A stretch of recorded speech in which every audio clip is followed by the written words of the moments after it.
Hello दोस्तों, welcome to my channel. आज का टॉपिक है कुकिंग के बारे में। अगर फ्रेंड्स आपको कुकिंग में इंटरेस्ट है और आप मर्चेंट नेवी में आना चाहते हैं तो ये वीडियो आपके लिए बहुत इंपॉर्टेंट रहेगा। ये वीडियो में मैं आपको बताऊंगा कि आपकी क्वालिफ़िकेशन क्या रहेगी, आपकी एज क्या रहेगी और आपको कौन कौन सी एकेडमी में जाना पड़ेगा, कोर्स की ड्यूरेशन क्या रहेगी। ये सारी चीज़ स्टेप बाय स्टेप मैं इस वीडियो में कवर करने की कोशिश करूँगा और आप ये पूरा वीडियो देखिए। इस वीडियो में अगर आपको कोई सा भी डाउट आता है तो आप कमेंट बॉक्स में लिख के मेरे से पूछ सकते हैं और मैं उसकी रिप्लाई ज़रूर करता हूँ। और दोस्तों, मैं एक चीज़ और बता रहा हूँ कि आधा वीडियो देखने के बाद में आप कमेंट मत करिएगा, क्योंकि मैं वो ऑलरेडी मैं एक्सप्लेन कर चुका रहता हूँ। जो जो क्वेश्चन आप पूछते हैं मैं अपने वीडियो में वो पहले ही बता चुका रहता हूँ। तो आप पहले वो पूरा वीडियो देखिए और जैसा भी रहेगा आप कमेंट कीजिए, मैं उस सारी कमेंट की रिप्लाई ज़रूर करूंगा और होप करता हूं मैं आपको सारी जानकारी मैं इस वीडियो में प्रोवाइड कराऊं। तो स्टार्ट करते हैं अपना ये वीडियो।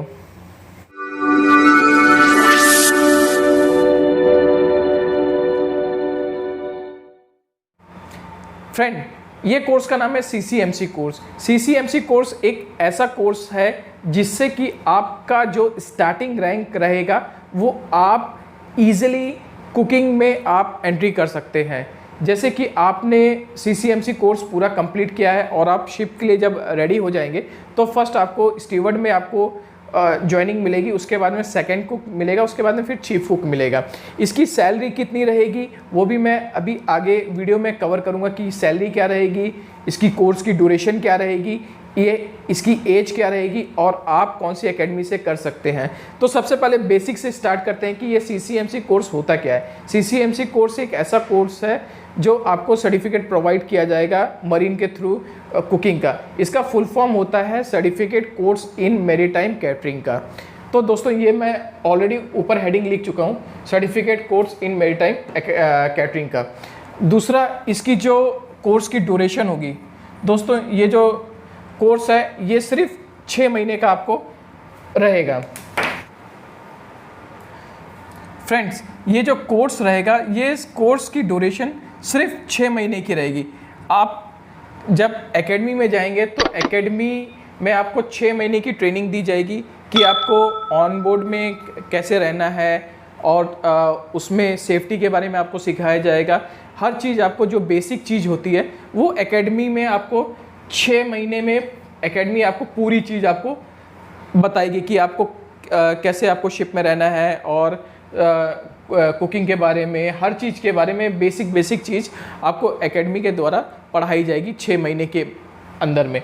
अब रही बात, इससे पहले आपको क्या चाहिए, इससे पहले आपकी एजुकेशन क्वालिफिकेशन क्या रहेगी। एजुकेशन क्वालिफिकेशन जैसे आपने 10+2 कंप्लीट किया है, 10+2 कोई सी भी साइड से, जैसे आपने कॉमर्स से किया है, साइंस से किया है और ये आर्ट से किया है, उससे कोई प्रॉब्लम नहीं है। आप किसी भी साइड से कीजिए, बोर्ड रिकग्नाइज्ड होना चाहिए और जो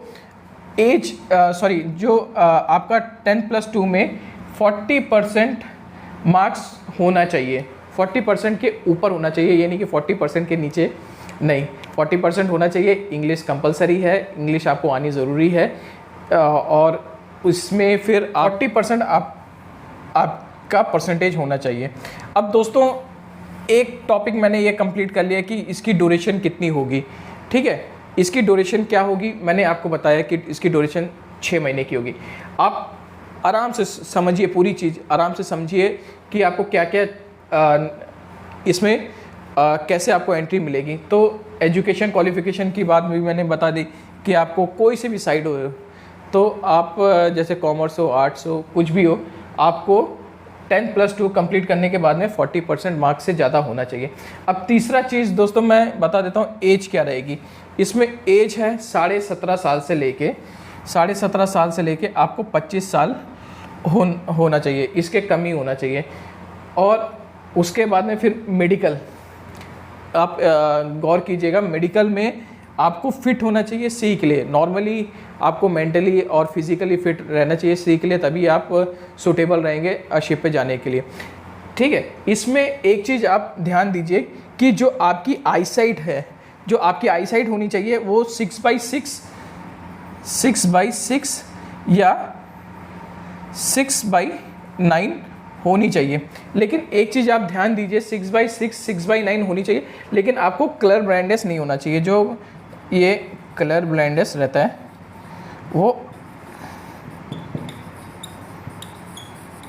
वो नहीं होना चाहिए, क्योंकि ये काफ़ी मतलब जगह पे आता है कि मतलब कलर ब्लाइंडनेस का, चाहे आप जीपी रेटिंग कीजिए, चाहे आप बीएससी नॉटिकल साइंस कीजिए, चाहे आप ईएमई कीजिए, इलेक्ट्रिकल ऑफिसर का कीजिए, तो सब में ये कंपलसरी है कि ये चीज़ आपको नहीं होना चाहिए। बाकी आपकी आई साइट 6/6 6/9 दोनों ही चलेगा, कोई उसमें प्रॉब्लम नहीं है। अब मोड ऑफ सिलेक्शन क्या होता है, जैसे एकेडमी में आप गए, कोई सी भी एकेडमी, जैसे बॉम्बे के अंदर में हो गई है, जैसे मुंबई के अंदर में है, चेन्नई के अंदर में है, और कोचीन में है, उसके बाद में फिर यूपी में आप देख लीजिए, लखनऊ में होगा, और बनारस में है, दिल्ली में है, मतलब बहुत एकेडमीज़ हैं। उस एकेडमी में आपको कॉल करके उनसे पूछना पड़ेगा कि सर सीसीएमसी कोर्स आप कंडक्ट कराते हैं, तो इसका एंट्रेंस एग्ज़ाम कैसे होगा। सबसे पहले एंट्रेंस एग्ज़ाम होता है, एंट्रेंस एग्ज़ाम के बाद में फिर आपको सेलेक्ट किया जाएगा और आपको पूरी चीज़ बताई जाएगी। आपको ये एंट्रेंस एग्ज़ाम में आपको जो 10th में या 12th में जो बताया जाता है वही नॉर्मल सा एग्ज़ाम होगा। मतलब माइंड पे ये मत लीजिए कि बहुत भारी एग्ज़ाम होगा और मैं इसमें सेलेक्ट नहीं हो पाऊँगा, तो नहीं, ऐसा कुछ नहीं है, एकदम नॉर्मल सा एग्ज़ाम होगा। वही चीज़ पूछा जाता है जो 10th और 12th में पढ़ाया जाता है। ठीक है दोस्तों, तो आप ये चीज़ याद रखिए। जैसे ही आपको मोड ऑफ सिलेक्शन कंप्लीट होता है तो उसके बाद में फिर आपको ये सारी चीज़ें होनी चाहिए। ये सारी चीज़ें के बाद में फिर आपको एक और चीज़ मैं बता देता हूँ।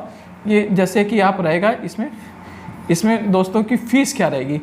अभी मैं फ़ीस ओपन नहीं बता सकता क्योंकि हर एकेडमी में थोड़ा 19-20 रहता है। जैसे कोई भी एकेडमी हो गई हो, बीबी मरीन हो गई हो, एमएमटीआई हो गई हो, नूसी हो गई हो, एंग्लो हो गई हो, और या तो फिर टीएस रहमान हो गया, या मैं बहुत एकेडमीज़ हैं। अगर आप सर्च करेंगे नेट के ऊपर में तो बहुत सारी एकेडमी है।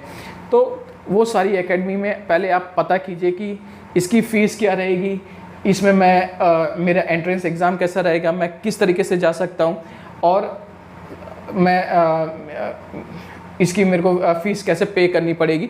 ये सारी चीज़ें इस वीडियो में आप जब रिसेप्शन पे जाएंगे तो ये सारी चीज़ें आप स्टेप बाय स्टेप आप लिख लीजिए। ये सारी चीज़ें आप पूछ सकते हैं कि सर मैंने 12th कंप्लीट किया है, मेरी एज इतनी है, और आपको आपका बैच कब चालू होगा। साल में 2 बार ये बैच चालू होते हैं। एक जुलाई का बैच अभी स्टार्ट होने ही वाला होगा, तो उसका एंट्रेंस एग्ज़ाम वगैरह अभी चल रहा होगा। तो आप जाइए उसमें, मतलब उनसे पूछिए कि मतलब सर किस तरीके से मैं ये इसमें आ सकता हूँ।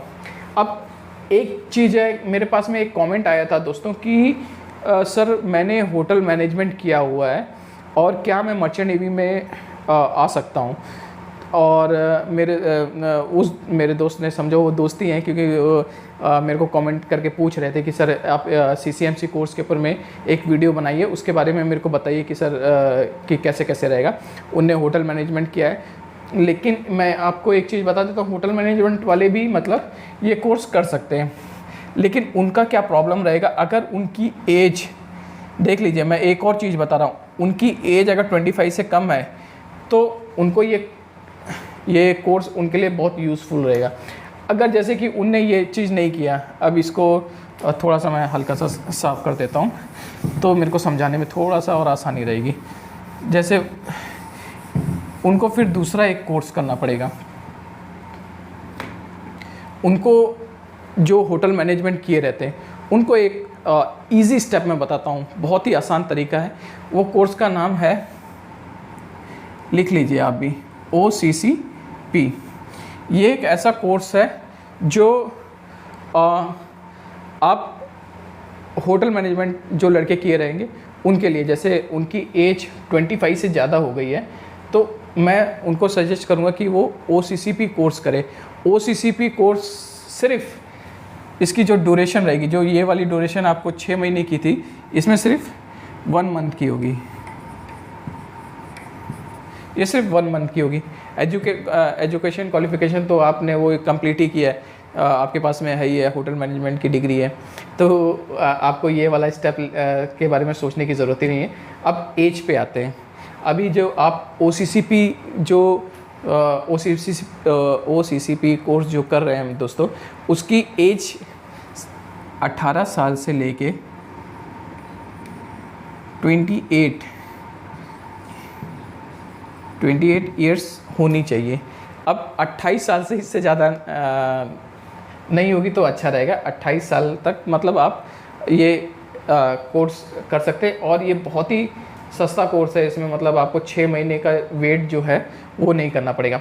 लेकिन OCCP कोर्स करने के बाद में आप ध्यान दीजिएगा दोस्तों, आपको एक चीज़ और मैं बता देता हूँ जो OCCP कोर्स करने के बाद में आपको फिर बेसिक चीज़ पे ध्यान देना पड़ेगा।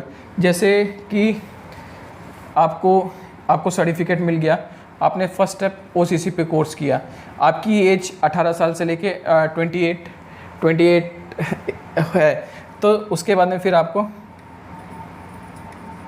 इंडोर्स के लिए दूसरा आपको STCW कोर्स ये आपको करना पड़ेगा। और STCW कोर्स के बाद में फिर आपको CDC के लिए अप्लाई करना पड़ेगा। तो समझ जाइए कि बहुत ही इजी है ये वाला। OCCP कोर्स कीजिए, 1 महीने का कोर्स है दोस्तों। आप इंडोर्स के लिए अप्लाई कीजिए, फिर उसके बाद में STCW कोर्स कीजिए और CDC के लिए अप्लाई कर दीजिए। CDC का वही ओपन CDC का जो फ़ीस रहती है वो सिर्फ 700 रुपीज़ रहती है। किसी एजेंट के पास में मत जाइए, डायरेक्ट आप ऑनलाइन अप्लाई कीजिए, आपको मिल जाएगा।